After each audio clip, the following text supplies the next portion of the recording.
I'm Suzanne Rogers, certified fitness instructor, presenter, trainer, and wellness enthusiast. And I'm Greg Ritter, licensed real estate agent and professional chef. We are a recently married couple with a blended family.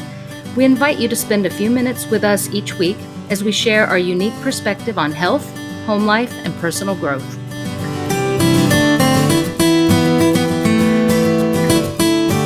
Hello and welcome to episode 3 of the podcast. We want to thank everyone for your feedback from last week. We're excited to hear from Brian in San Francisco. Yes, Brian reached out and talking about our exercise segment, says that he gets his exercise by sprinting up a hill in San Francisco. It looks like it's in Bayview Park.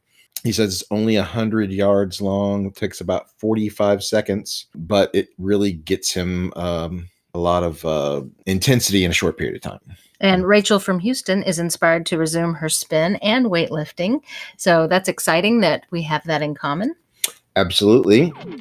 As always, if you would like to make a comment about the show, please do so below, or you can leave a voicemail at 512-522-7097. In our health segment, we're going to discuss a very popular food item in the United States, the smoothie. Yay, smoothies. Yay.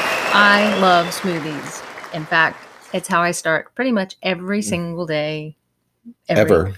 As long as I've known you, for sure. Yes. So there are some exceptions, but for the most part, I love making smoothies for breakfast. Yes, you are not alone. You know that there is a $3 billion smoothie industry in the United States. Dang, it's so much. But you've been doing it for a long time. And who turned you on to the smoothie? Actually, my healthcare practitioner, Lauren Hubel, wonderful practitioner. You'll probably hear me refer to her a lot. It got me started on the smoothie trail, smoothie train. Toot toot. Probably it was 2013 or 2014, doing a cleanse. And the idea of the cleanse was to eat raw as much of the day as possible until at least dinner, if not throughout dinner. So it starts with an all-fruit breakfast. And for convenience and other reasons, I combined mine into a smoothie and love the way it helps my metabolism get going in the morning, and just so I've stuck to it ever since. And what do you put in your smoothies, honey?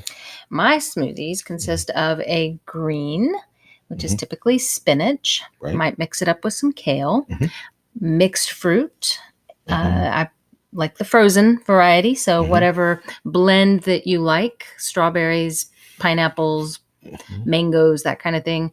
Add a little flavor with some cherries and antioxidants, cherries, blueberries. Right. Those sorts of things. I don't care for the seeds in raspberries or blackberries, but those would be wonderful. Sure. For somebody who likes those. A banana. Banana. And then when you started into the smoothie world, you started adding a couple of little extras. That's right.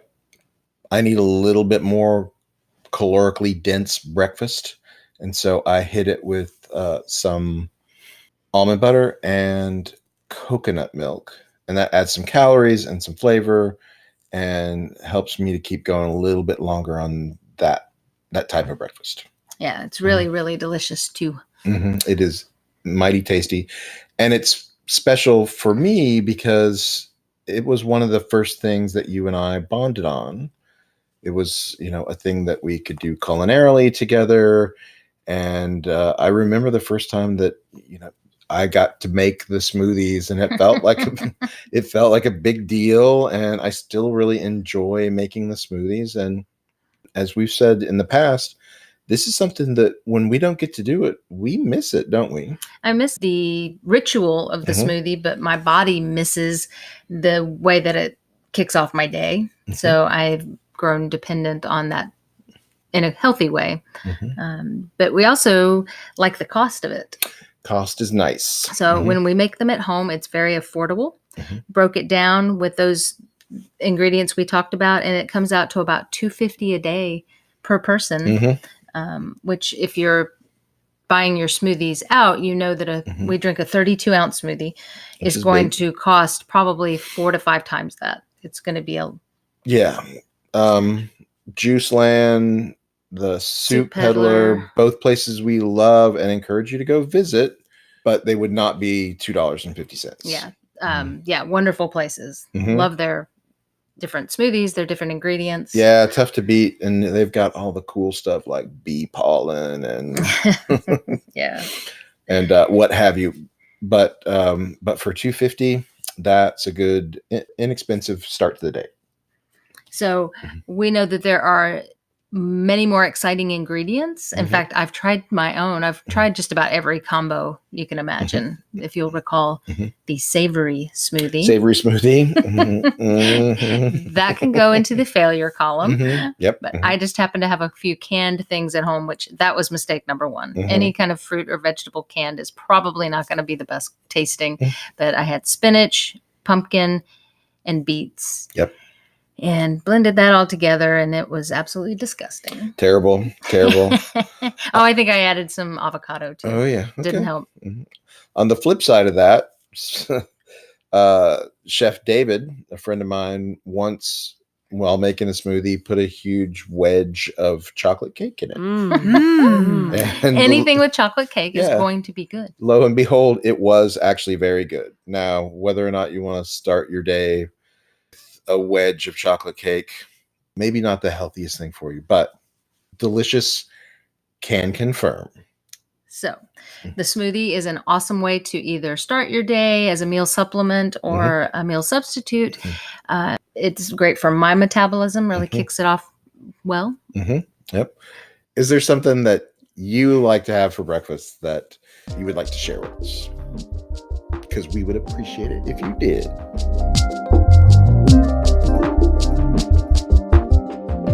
In our home segment today, we talk about the natural extension of the smoothie, which is, of course, the blender. And we got lots of good blender information for you folks today. So sit back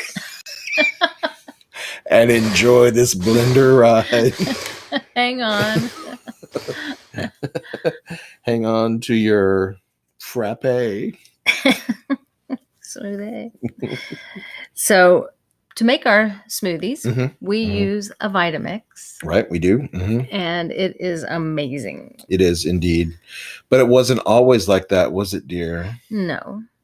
I had Way back. probably Yep. in 2015 when I met you, I was using probably a 20-year-old blender, which leaked at the bottom. It was an Oster. I think Yeah. many people have had an experience with an Oster blender. So it speaks well of the Oster that it lasted for 20 years and was Mhm. still making delicious smoothies for me. It would just take a little while and some of it would leak. But I love the Oster. But then you upgraded me for a birthday present. That's right. Yeah. To the Ninja. The Ninja.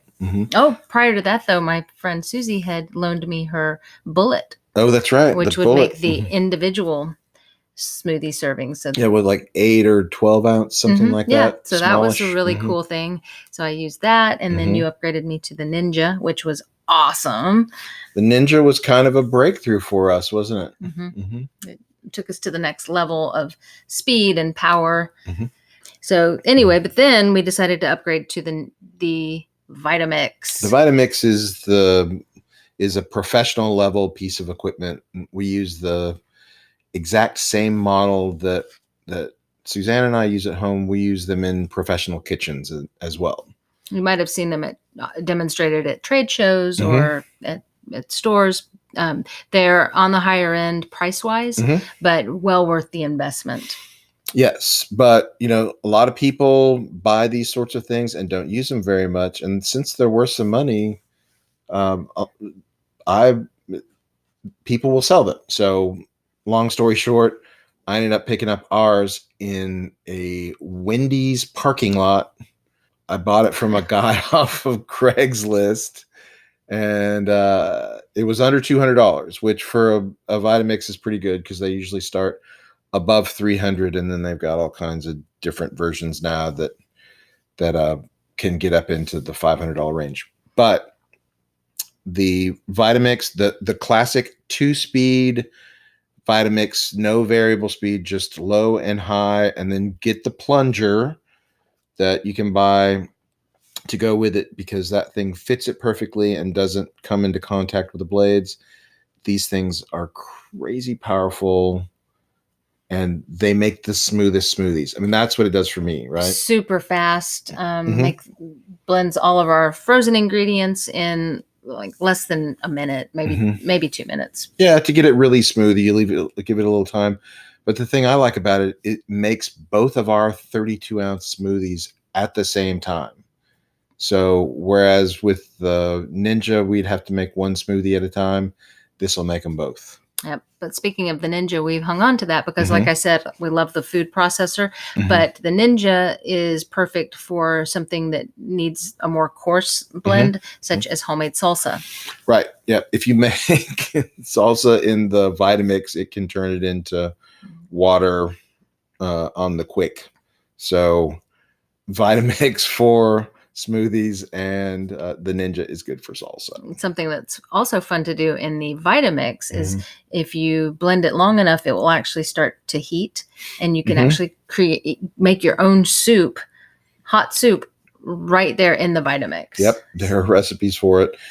And also, if you get a chance, there's another brand called Blend Tech, and they've got some fun internet videos about will it blend, where they put an iPhone in there. And when you get up to the level of Vitamix and Blend Tech, these things are really, really rugged and durable and will last you a lifetime. Can't say enough about the Vitamix. So one more thing that I like to do with the Vitamix, if you're a parent of a young child who's like an infant or have a grandchild, you can also make baby food in the Vitamix. And I used to make my son's baby food many years ago by hand smashing it through a sieve, or passing it through through a strainer, or in a regular blender. But this is a lot faster and easier.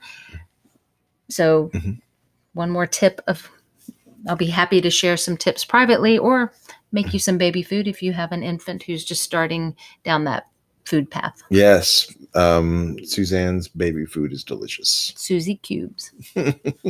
That's a different episode. So do you guys use blenders? Are you down with blenders? Is there another piece of home equipment that you absolutely have to have? Let us know about it.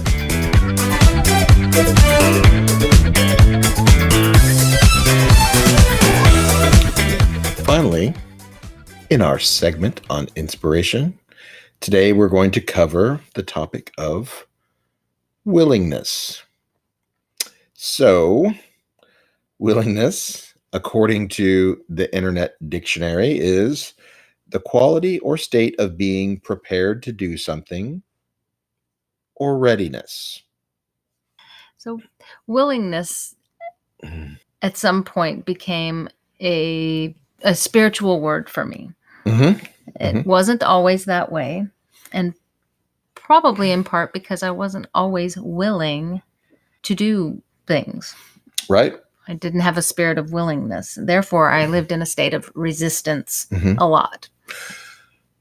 Well, I mean, for me, when I look at willingness, I have to consider what is the opposite of willingness, and that is unpreparedness and just not being ready. And although I'm the first person to admit that I'm not ready for everything all the time, but I have to be ready and I have to be willing to do something at some point. And I've mentioned it on the show before that I think that a good life doesn't come all at once. A good life is a matter of small, good choices made over time. I agree. For me, willingness shows up again in that when I'm in a state of resistance and unwillingness, of course, nothing's going to happen. Nothing's going to change. I'm not going to grow, and I'm not serving the people around me. So when I learned to learn the expression to be willing, Yes. Yep. that was a game changer Indeed. Yes. because I didn't realize that just being willing to show up and say, okay, even with some reluctance, is better than not showing up at all. Yes. Especially for people. Well, for myself, I found myself in just a place that doesn't seem to be changing. And if I'm unwilling to put the effort into changing it, nothing's going to be different. Well, the word appeared to me in an unusual way on New Year's of 2011. We have a tradition of choosing angel words. Angel words, which yes. are some inspirational words. Have a little deck of these angel cards. They're tiny. And I drew the word willingness, to which at the time I rolled my eyes and thought, willing? Huh, what kind of boring word is that? Well, over the course of that year and some big personal changes that happened, I learned that willingness was absolutely essential to my spiritual growth and survival and a healthier, happier way of life. So now willingness has to be part of my daily life. And if I find myself not being willing and finding myself in resistance, I usually have some challenges in that type of mindset. Sure. Willingness is positive. Willingness is moving forward. Unwillingness and unreadiness is putting roadblocks in your life. In the second way that willingness came up recently, my friend and I were talking, and she was using the term will and willpower. And willingness is actually pretty much the opposite of will and willpower. Because whenever we start inserting our will and trying to run the show, we are no longer willing to be open to all the possibilities that might exist. So a spirit of cooperation and openness don't go well if you are running on will. Right. Yep. Will seems to be self-centered, and willingness seems to be much more closely aligned with openness. Isn't it amazing how such a similar word can have such vastly different meanings? Yes. And outcomes. Definitely. When you hear the word willingness, what does that bring up for you? And where in your life are you willing to grow and to change? And where do you find yourself struggling? Yeah, I think one of the things that we were both willing to do recently was start this podcast. And it's made a big difference for us, hasn't it? It's certainly been a great opportunity for us to connect and to think about topics that are important to us. And yeah, to crystallize these ideas that we talk about less formally into a more formal setting and share it with people that we care about. And invite our friends to join in the conversation. Exactly. I wanted to mention also in your vows, in our wedding vows. Yes. What did you say? Even in challenging times, I promise that we will have fun. I will always say yes to whatever new adventures lie ahead. The spirit of yes.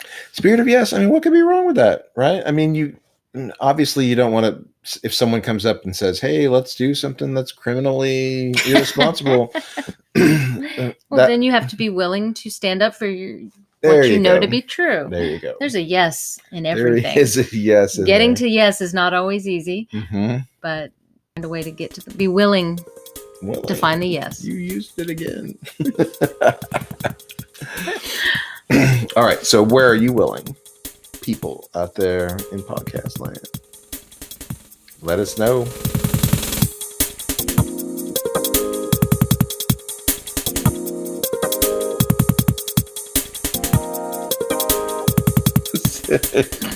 In our bonus segment, we're going to talk about what's inspiring us this week. That is what we do in this segment. Yes. What's inspiring you this week, Greg? All right. So this last week, I have been listening to a bunch of music, and the song that gets me this week is Jill Scott's Golden. If you've not listened to it, it's very upbeat. Jill Scott was kind of hitting back in the late 90s, early 2000s, and her song called Golden is very inspiring. Living my life like it's golden. Check it out. Oh, sounds good. I'll have to. It's listen to lovely. that. It really is. Jill Scott, for those of you guys who are in the know, she's great. Well, now we're all in the know. We are all. All right. So that's my pick for the week. Suzanne, what do you have on deck for us? I'm listening to via Hoopla, which is an app to listen to books, audiobooks, or to check out books to read through the public libraries. So highly recommend it. Pro tip. O's Little Guide to the Big Questions. It is a collection of essays from the O magazine, and it is not directly affiliated with Oprah herself, but contributors to the magazine. And it can be anywhere from 2 to 3 sentences about inspiring topics in someone's life to longer essays about death and love and relationships. It's absolutely wonderful, and it's very inspiring. Cool. All right, so 3 great tips today then. Jill Scott, Oprah Magazine, and Hoopla, the public library app to borrow things from your public library on your devices. Yep, including audiobooks. Audiobooks, yes. Good stuff.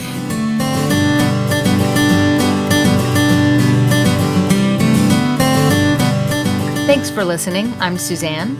And I'm Greg. We look forward to talking with you next time. Yes, we do. Bye-bye.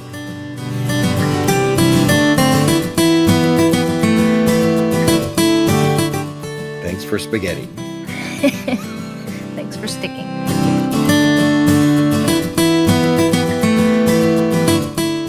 We're not saying bye yet. We'll be back. I'll edit this out.